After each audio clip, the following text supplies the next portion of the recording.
So this is our first meeting to talk about what might be possible or what we might want to envision to commemorate Indigenous Peoples Day in Wakefield this year.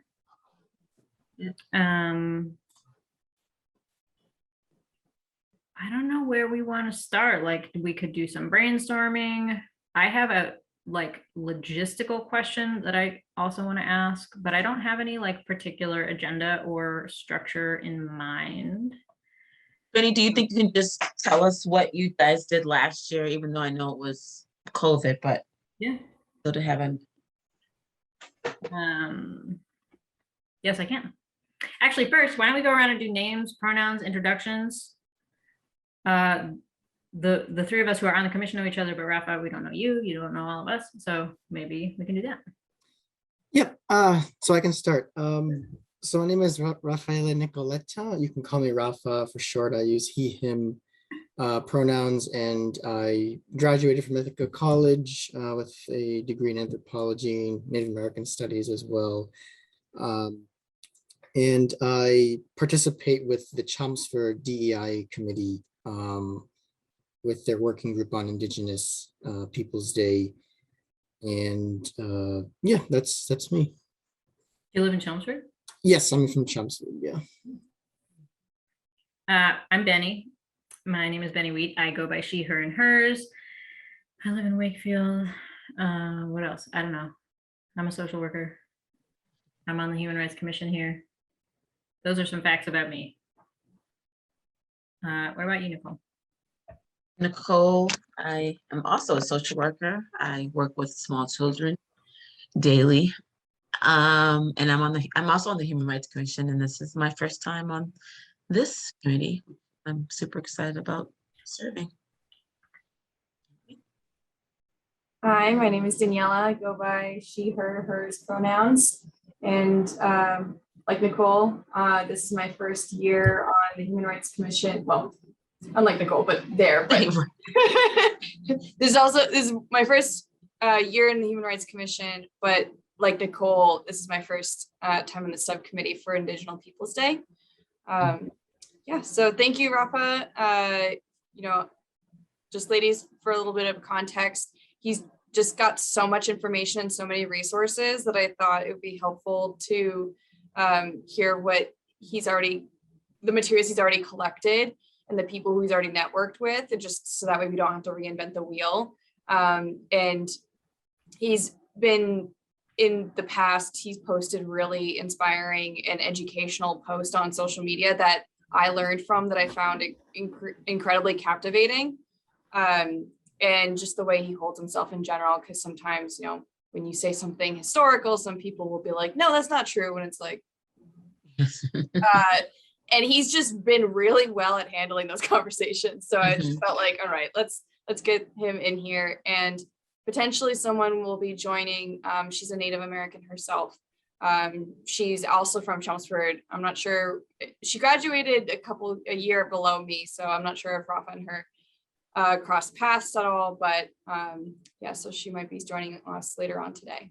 Danielle, are you also from Chelmsford? Yes, but I currently live in Wakefield, so I know that. Yeah.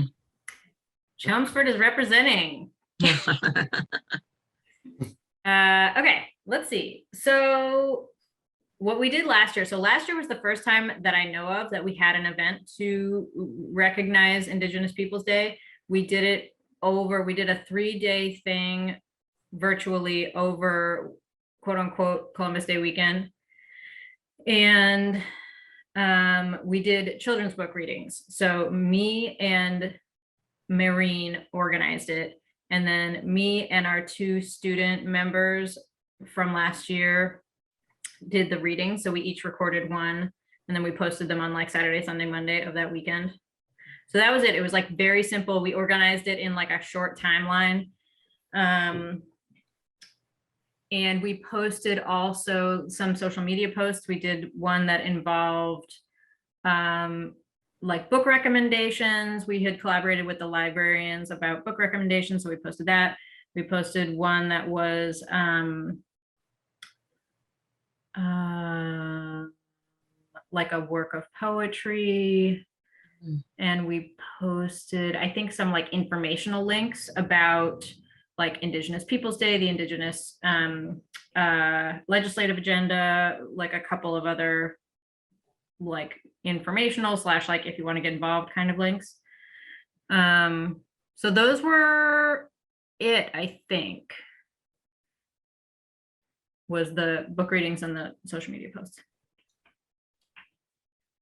And one question I have for us is, and this doesn't have to influence necessarily the like content of what we plan, but logistically, do we want to do this over that same weekend, or do we want to do it on the weekend that has been designated as Indigenous Peoples Day for Massachusetts, which is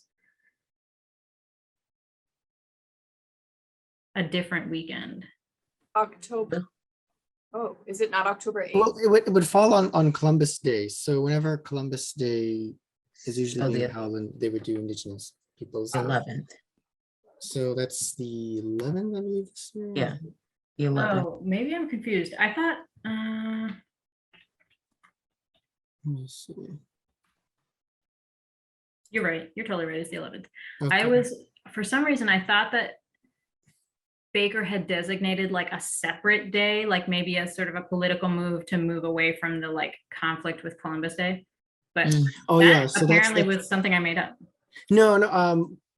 Well, yeah, I mean, so that's a big thing that a lot of people are trying to, so quote unquote, a lot of people are trying to argue is that, you know, give Indigenous people their own holiday, and we'll still have a Columbus Day. Well, that, you know, it's completely like besides the point, right? The point, obviously, as we know, is to actually remove Columbus Day and to not celebrate him, and to celebrate something instead in his place, like Indigenous people. So yeah. But so that's something definitely to watch out for, but good thing you mentioned that. Yeah. With that being said, you know, I don't know if there's going to be pre-existing events that we want to hop on to. One of the things I was going to suggest is that the Smithsonian is putting on this educational event that we could promote, for an example. It's for middle school and high school children, but of course anyone can attend, and it's virtual.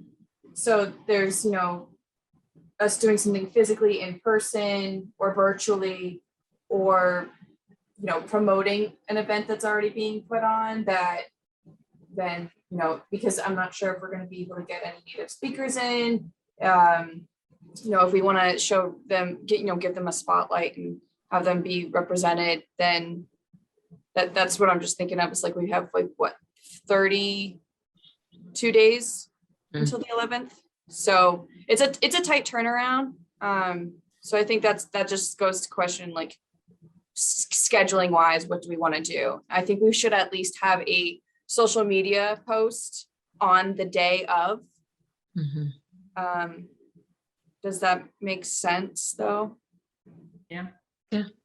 Yeah, so if I may ask, so what exactly is the goal for the October 11th? Are you guys trying to get Indigenous Peoples Day in by October 11th? Because I mean, that's a very ambitious goal right now. I can tell, because I'm with Chelmsford right now, and we're gonna have to wait till maybe next October because of all the educating that we still have to do in the community. So I think the approach that you have right now sounds really good, that you're trying to, you know, educate the community. So I think that's the goal. Maybe talking with the superintendent, maybe with Wakefield schools, and, you know, trying to invite some native speakers, and maybe Mataween Monroe, who is the co-leader, and I can get you her name after this, the co-leader of the United American Indians of New England. She might be able to come in and speak, or she might have some friends that she knows that can come in and talk to the children at different schools, or at, like, you know, maybe you could do like an event in the town common or something like that. Yeah, probably. So for the school, they have each school has a cultural something council. And so for us to go into the school, we would have to coordinate with them to do something to bring it into the schools, like a program.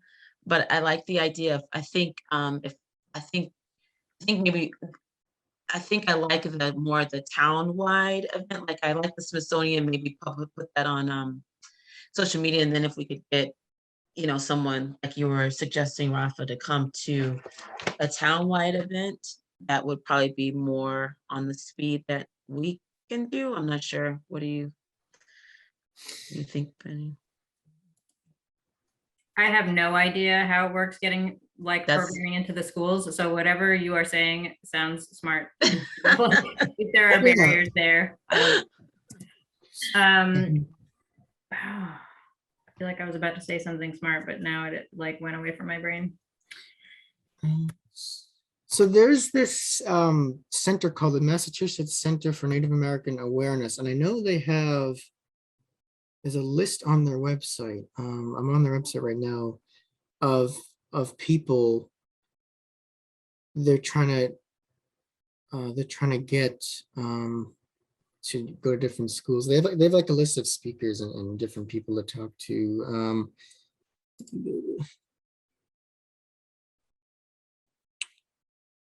Yeah, so they've got some information, contact information. You could probably go to their website and see who would be willing to go to the cultural programs at the schools, and maybe you guys could organize something together and see if someone wants to talk to the children.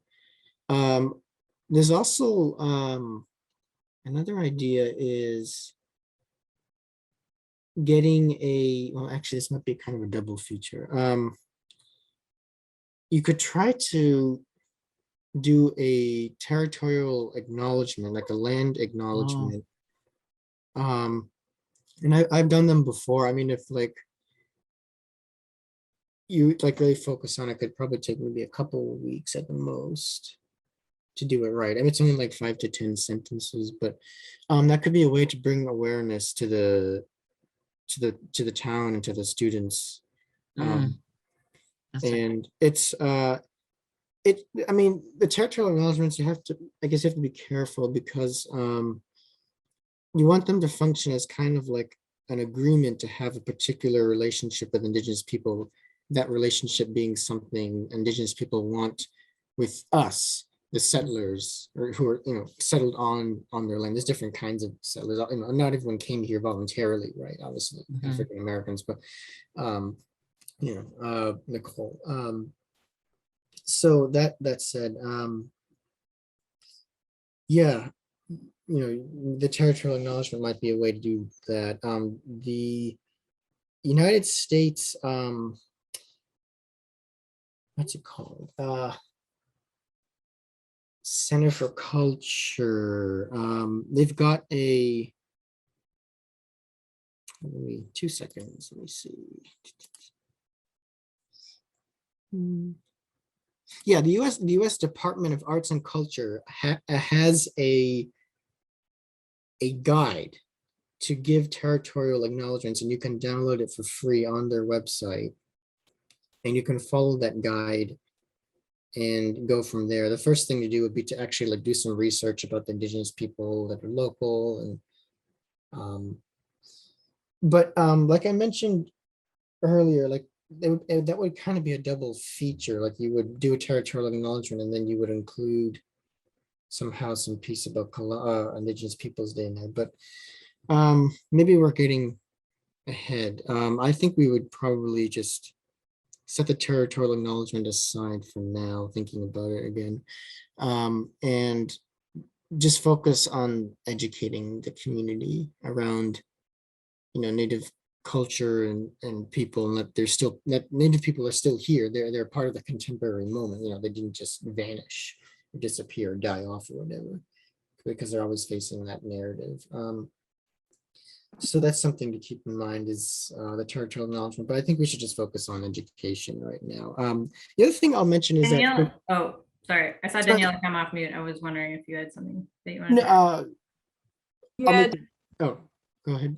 just that, like on the note of territorial acknowledgement, maybe in the speed of educating people, promoting them to research whose land they're on. If not, we can't, I feel like, I know Wakefield was once part of Reading. And so I'm pretty sure that we're on, like the whole town of Wakefield is on one tribe's land. I could be wrong.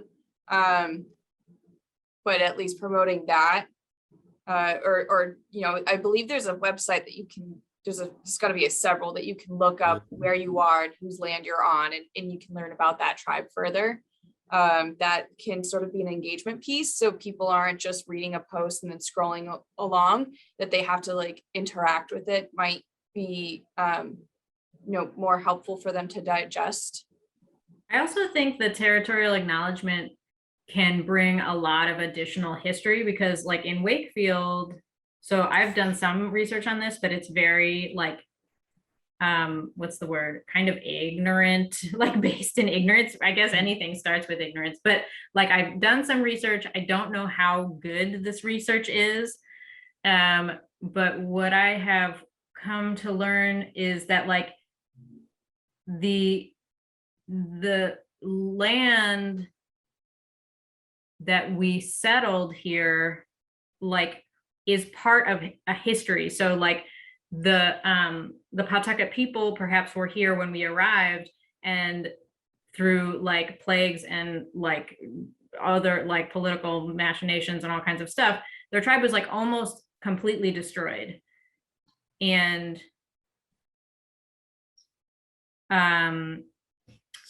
when we like had the privilege of having a bunch of Indigenous leaders speak at that forum last year, the head of the Massachusetts nation was like, what's the word? Like, included Wakefield in their territory. And so there's like, even doing a land acknowledgement, like you have to also, I don't think you have to, but you could, it could be an opportunity to talk about some of the nuances of history and why it is not so straightforward to say like, we're on so-and-so's land. Like it's more complicated than that, partly because of settler colonialism, and partly because of like, complex, like millennia long histories of, cultural territories and whatever. So it can be an opportunity for like touching on some like educational pieces, like you were saying, like to use it as an educational stepping off point or something. Yeah, no, that's yeah, that makes sense. I think I know the Penobscot people, Pawtucket. The thing is, when the English wrote these old maps, like the 1600s, and there's a lot of like misinformation that was passed on. They messed up place names with actual tribal names. So Pawtucket is actually the name of like a waterfall location. That the people that are probably here are the Penobscot, which means people from under the hill, something to that effect. And so yeah, I just wanted to throw that. And to your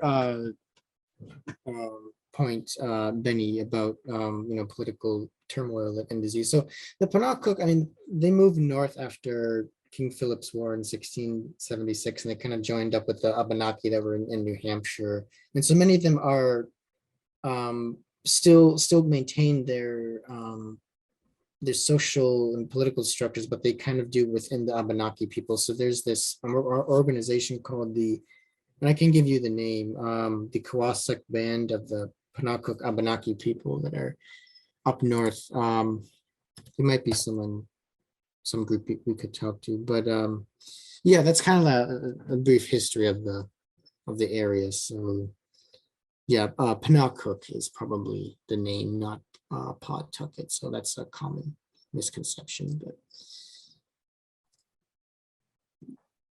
one thing that I found that is particular to Wakefield, we have, I believe, a very heavy Italian American presence, and October is Italian American Heritage Month. However, there is something that Italian Americans for Indigenous Peoples Day, and people can I sign was up. thinking about that. Oh, okay, so you've seen it. So there's a statement we can, it's on this website that originally, Rafa, that's what I was looking at, was Indigenous Peoples Day ma.org. And when I saw Italians for IPD, I said, well, that hits close to home for Wakefield. Yeah, so yes, that's a great point. I actually forgot to mention, I'm actually a member of Italian Americans for Indigenous Peoples Day. I just joined recently, so I haven't been too involved in what they're doing, but there's someone you can get in touch with. Her name is Heather Leoval, and I can get you her name here after. I can type it into the chat maybe. See if I can. So because of the way that the town rules are, or Yeah. the structure of the Zoom, we don't have chat here, but if you want to email it to me, I can forward it to Benny and Sure. Nicole. Yeah, all right, cool. So yeah, Italian Americans for Indigenous Peoples Day, yeah, they do their thing, and they partner with Indigenous people during the Columbus Day parade in the North End, and they confront the parade, and yeah, so there is a lot of like resistance in the surrounding towns here by Italian Americans, according to what Heather said, against Indigenous Peoples Day. So it's something to keep in mind. So I think one thing we're thinking of doing in Chelmsford is like going around and talking to anyone really, and Italian Americans specifically. We're trying to get like maybe quotes from them, and just to put out statements saying why they think Italian Americans and people in general should support Indigenous Peoples Day. So that's one project we're thinking of doing in Chelmsford. Speaking of that, I think I can do my best to help with Wakefield and give advice. I think like for me personally, like my priority right now is with Chelmsford because I'm working with them, but I can definitely try to offer the support that I can with documents and resources and that sort.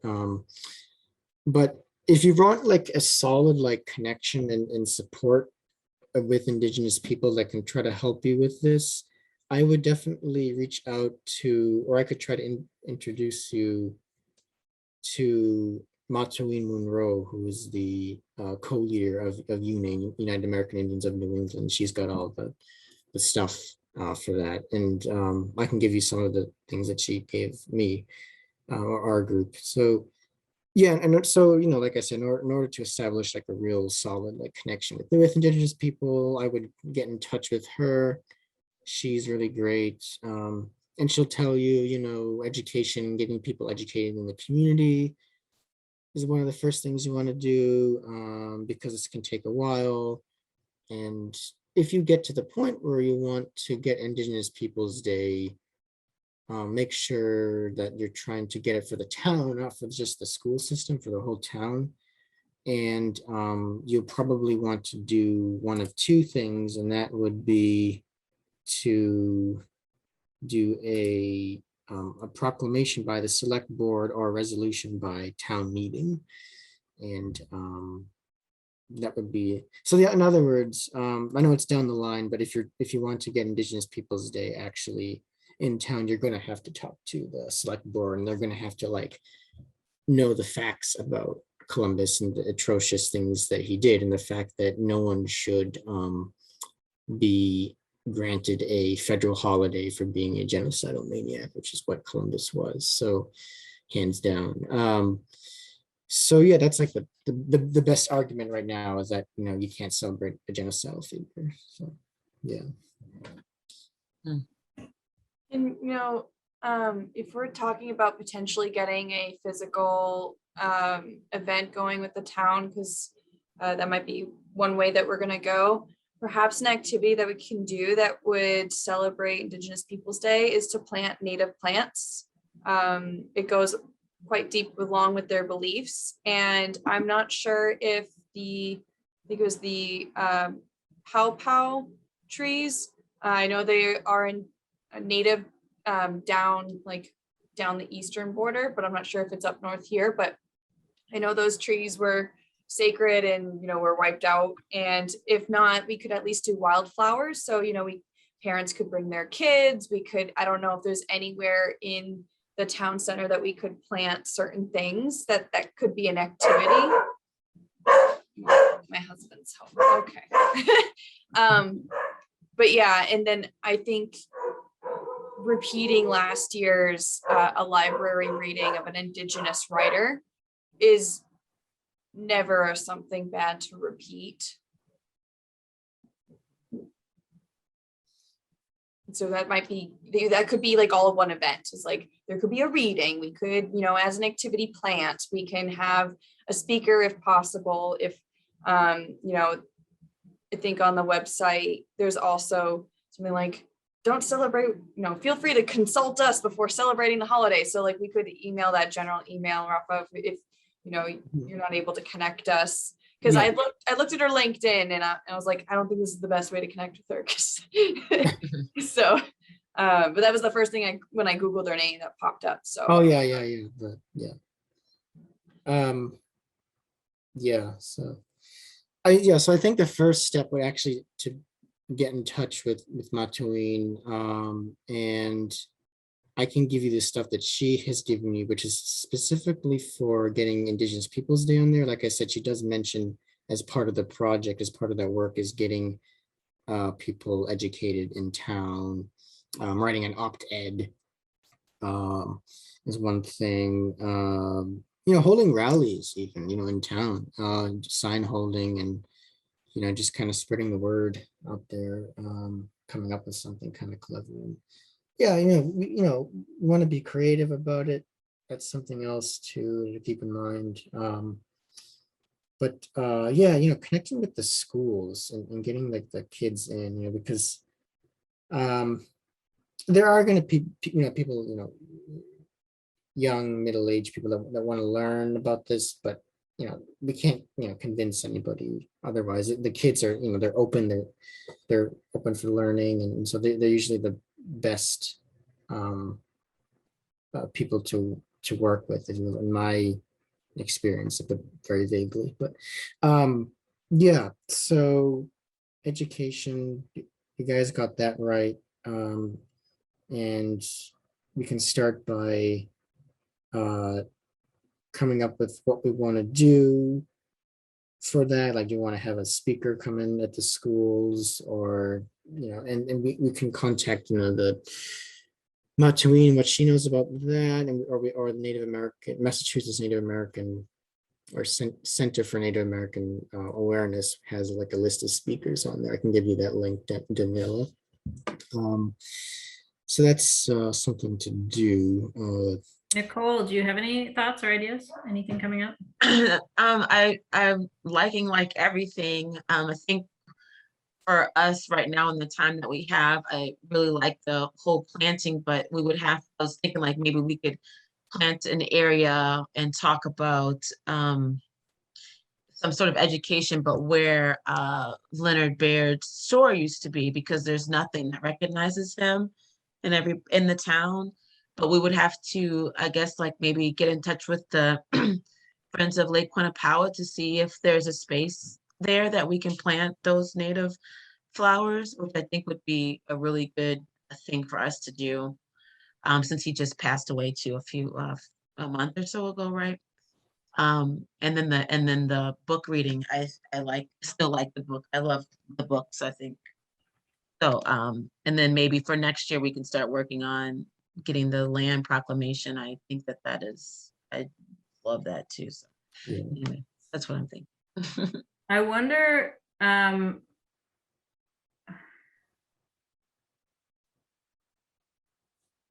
the other tricky thing about a planting thing is like funding. Like someone would have to buy the plants. Native plants are like sometimes more of a special AT item, sometimes not. Like sometimes they're easy to find, sometimes they're not. And so buying them can be kind of expensive. Hmm. And if it helps, I'm a member of the Native Plant Trust. I forget how far away it is here, but you can buy plants there. Yeah, me too. But that's what I'm saying is they're like, they're like fairly pricey. Yeah, yeah. Mm. Maybe that would be something if we, I know somebody who's on the Friends of Lake Quinnipiac, maybe that's something that they would like to partner with us, and maybe that's something they would just buy and we can, whatever, I don't know. Yeah.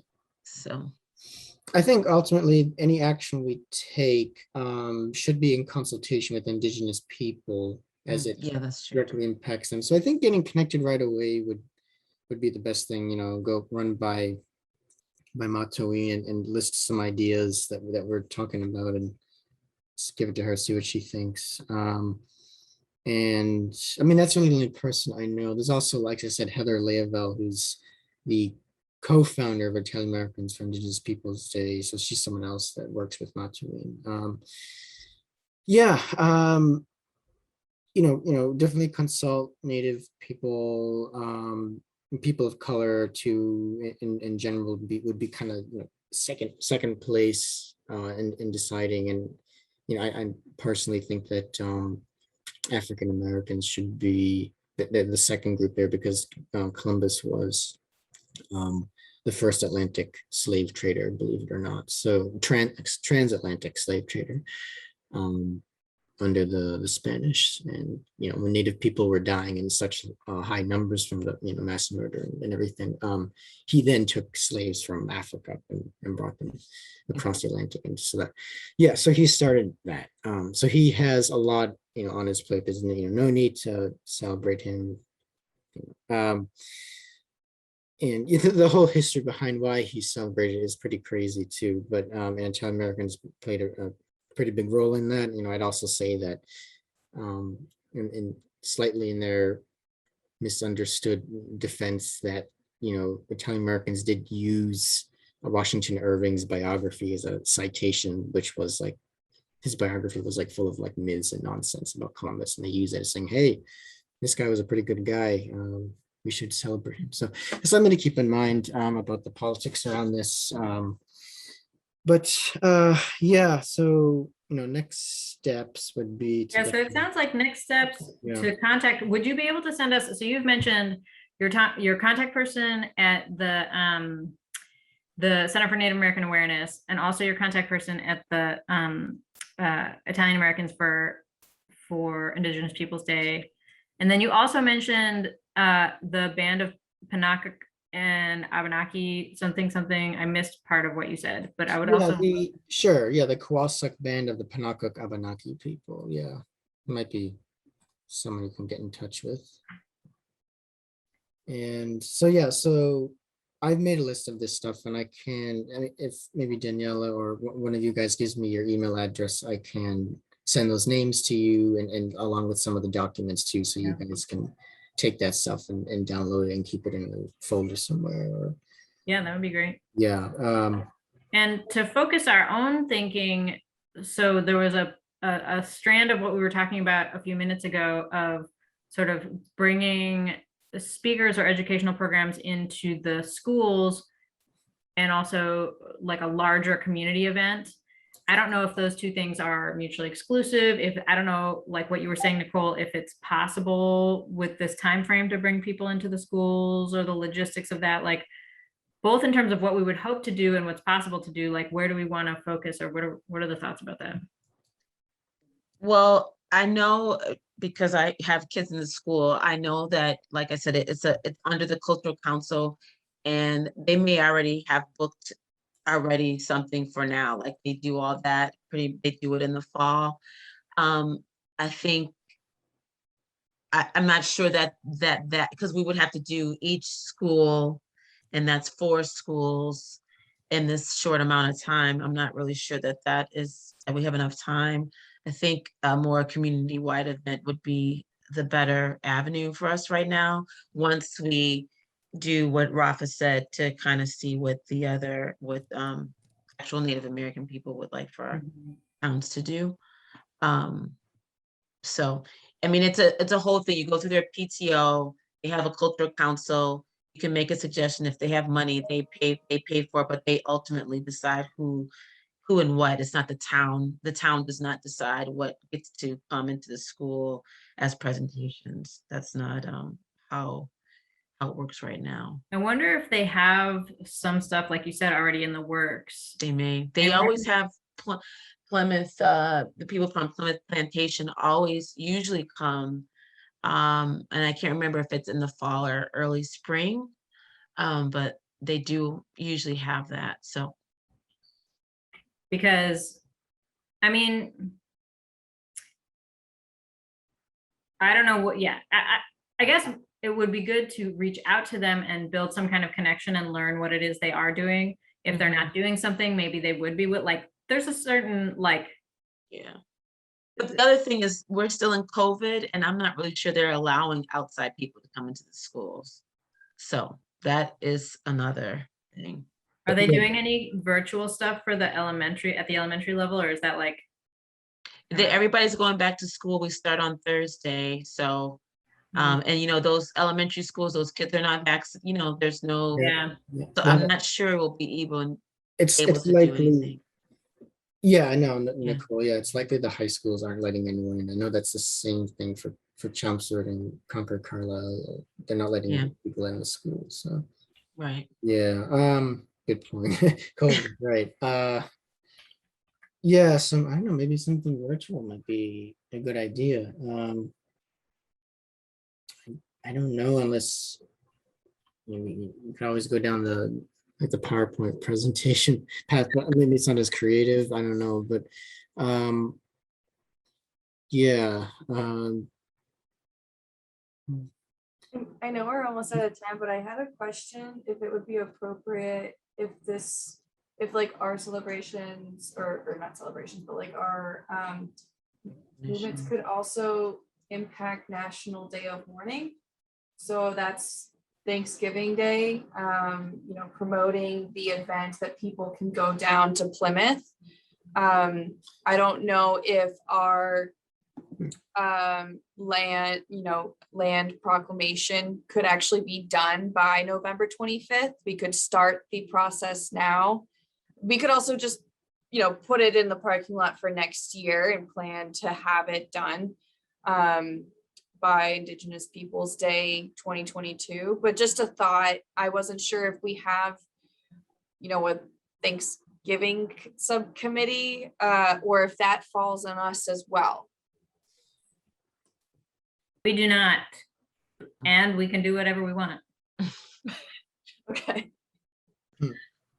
But I think it would be a good tie-in, like you said, like either like now, by now, I mean, like Indigenous Peoples Day, we could be like looking to the future and saying like, keep an eye out for these additional like events and opportunities. And then as we get into November, also be posting about that. Yeah, that's a great idea, Danielle. That's a great event. Matsuwin goes to that. And yeah, she's a really great speaker. There's all, you know, there's Indigenous people from all over the planet that come there from, you know, Japan and Russia. It's really great. So yeah, I think that would be a great idea, promoting an event the day of mourning, even though that's a little bit, you know, down the road. It's after Columbus Day, Indigenous Peoples Day. So I mean, you know, there's probably going to be a rally in the North End or in Boston, and to confront the Columbus Day Parade, which will probably go on. So we could try to see if I can find information about that that's going to go on and maybe promote that. I mean, it's more on the assertive side of you know, doing actual work and participating in the community. It's, you know, being part of a rally is obviously, you know, a statement, and you know that you can technically put yourself in danger, right? So yeah, I think I don't know anything else. There actually in September, well, it is September now. Harvard University is supposedly going to be holding an event that is about returning this peace pipe tomahawk that they've had for like decades. That has belonged to this really famous chief who was an instrumental figure in in Indigenous law. He was like Luther Standing Bear is his name, and he in 1879 he was like the first time a Native American was successfully argued that they were a human being under the law. So it was like, so 1879 was like the first year Native Americans were legislated as human beings, and he was successfully argued that in court. So he's such an important figure to the Ponca people in Nebraska, and they're getting his tomahawk back to him sometime in September. I don't know when the date is, but my point obviously is that we can have people attend to that event. I have to go find out when that is. Like, they didn't have that out in late August, that information in terms of a date when that event was going to happen, but I could see what they've got going on. I'm going to make a note of that. So that might be an event to promote. Yeah, I kind of like the idea of being able to like have a like trail of breadcrumbs, like we're posting on social media little things leading up to Indigenous Peoples Day, and then following that leading up to National Day of Mourning. Yeah. And it seems like there could be kind of a spread of different things that we could be like cross promoting, or if it's a virtual event that we can, encourage people to attend and things like that. Right. Yeah. True. Might get more people to attend if it were virtual. Possibly. So yeah, that event might be something to look into. I'll see what I can find in terms of a date when it takes place. It probably will be on the Harvard Yard somewhere. Yeah, so that's what I know so far. I don't know what Italian Americans for Indigenous Peoples Day are doing yet. But yeah, we can keep it there. So like I said, first thing, I'll give you some guys some information through email, and as long as some names and some links to the people that are speakers at the Awareness Center. And so for next steps, in terms of contacting the cultural councils at the different schools, well, Nicole, also, do you know, so that's for the 4 elementary schools. For the middle school and the high school, do they have a similar situation? How does it work there? They do. The high school, probably not, but the middle school, yes. They have their PTO is the one that does their events, most of them. So I know, yeah, like I know who the president is of the Galvin. That's it. But it's easy to find. Yeah, so I'm wondering, do we want to kind of split it up and each contact 2 of them or one or something like that?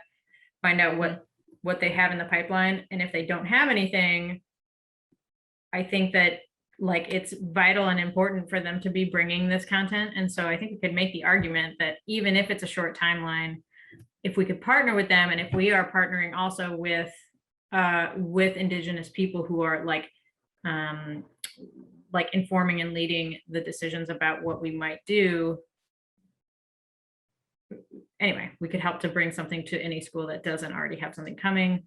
So maybe we should start with the principals to first find out if they're allowing, maybe we can send a note to Doug to see if they're allowing people to come in and do presentations. And then that would help. I don't mind sending him a note, or Kara, to see. Yeah. Yeah, that sounds like a smart idea. Is Doug the superintendent? Yeah. Yes. Oh, yeah, cool. Sorry, I'm just like still learning who's the names of people in Wakefield. so I was going to ask, so Nicole, sounds like you're connected with the principal at the school. Is that right? Or, at least know them, or? Yeah, I mean, to some degree. Yeah, I was just asking, do you guys know anyone on the, so does Wakefield have like a select board? Is that right? To kind of. We have a town council. Yes. Council. Okay, so do any of you guys on the Human Rights Commission know them or connect with them at all, or? Okay, that's, I was just asking because that's usually a good thing, to have someone that knows them, so that way you can talk to them eventually down the line about things that you want to do for the town, changes, that sort, like Indigenous Peoples Day. And so I was just wondering if you guys had those connections. That's good. Cool. Yeah. So Yeah, when we get uh, off this call, I'll just shoot Doug and Cara an email. They probably won't get back to me for a few days because school starts Thursday. But then, so then how do, and then, so then how do I can send an email to everybody? How do I do that? You can send an email with information. You can send Okay, an informational FYI email. We just okay, can't discuss it over email. all right. So I will do that. And then our next bullet point will contact the person who Rafa suggested on what they think is appropriate, right? Is Yeah, it sounds like there's a couple people we could contact based on the contact people that Rafa sends us. And how do we want to divvy that up? It sounds like there's at least 2 or maybe 3 people that we might want to, people or organizations that we might want to contact.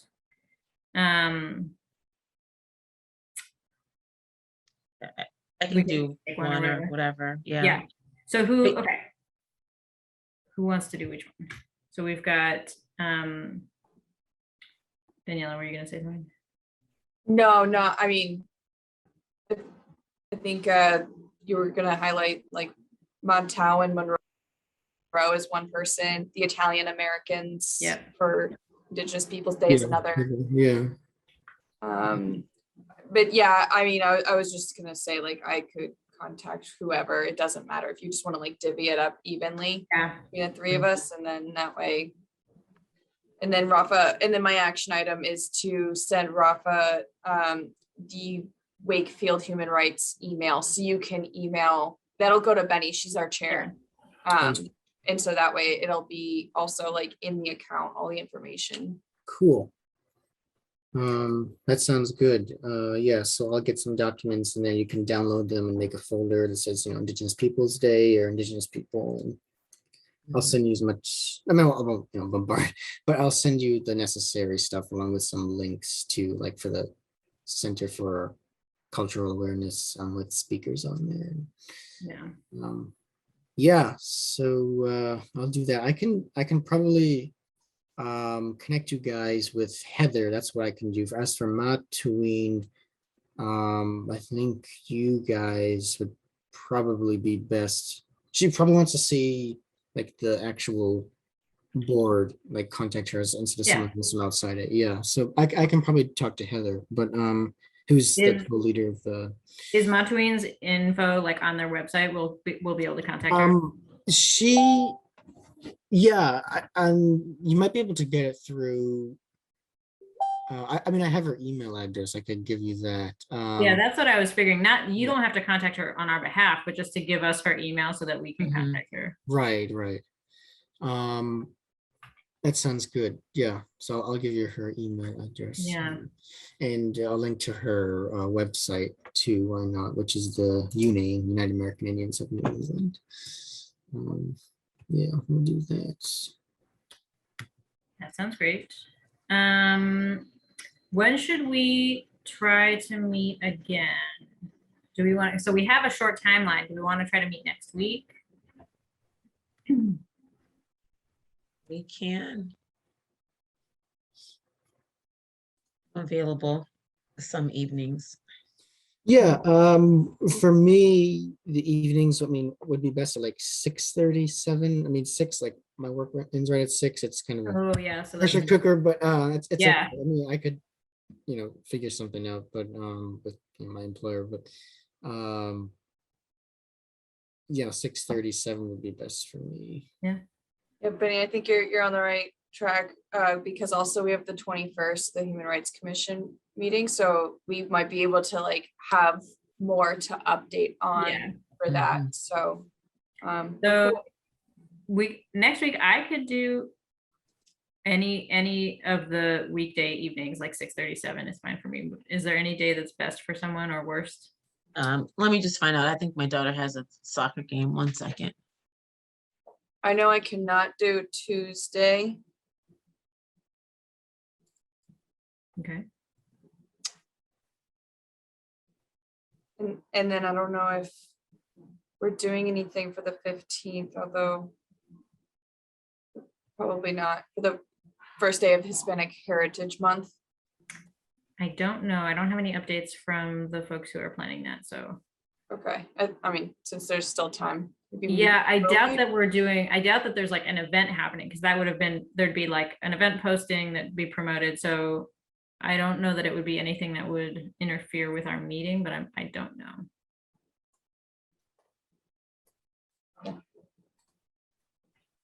Yeah, I don't know if we want to, based on Nicole's schedule, I don't know if we want to Yeah. do like Wednesday or Thursday, later on in the week, because then it gives the superintendent time to respond.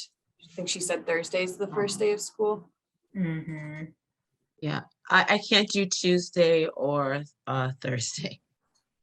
So maybe Wednesday, Wednesday. how does that sound? Wednesday, 6:37, which is better, 6:30 or 7? 7 o'clock would be better. Okay. 7? Okay.